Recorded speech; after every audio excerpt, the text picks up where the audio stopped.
This photo might look innocent enough until you realize that the man on the right is actually notorious serial killer Ted Bundy, and on the left is one of his victims, who he killed after this. This photo might look like a Halloween prop until you realize it's a real photo of a woman who was locked in a bedroom with no windows for 24 years because her mother locked her in there for that long because she loved a man that her mom did not approve of, and this woman basically rotted away in her own excrement for 24 years, later dying in a mental asylum.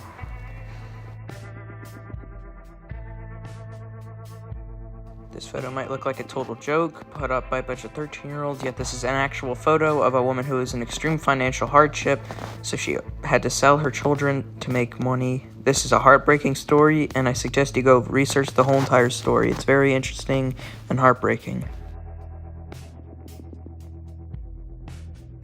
This photo seems innocent enough until you realize that the two kids circled in red were responsible for one of the biggest mass shootings in U.S. history.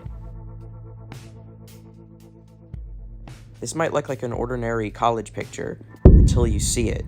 None of the kids that night recall ever meeting or seeing him. This picture might look ordinary enough, just a son and his dad together and having a nice time, until you realize that the car in red had a bomb in it that killed 29 people, unfortunately killing the photographer, father, and son as well. This is a horrible, tragic tale that we hopefully never have to have something like this happen again. Real quick, I just want to remind you guys to subscribe. This might look like something straight out of a B-rated Hulu horror movie, but this is actually a real photo of the criminally insane locked up in a mental institution in the 1890s.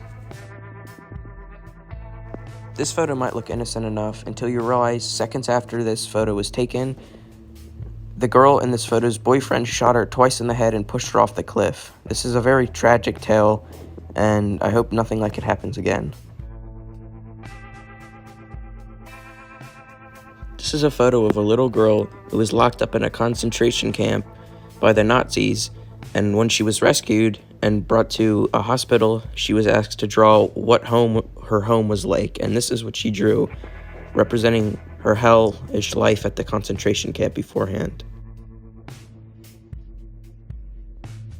This is the last photo ever taken of Bud Dwyer before he shot himself alive on live television.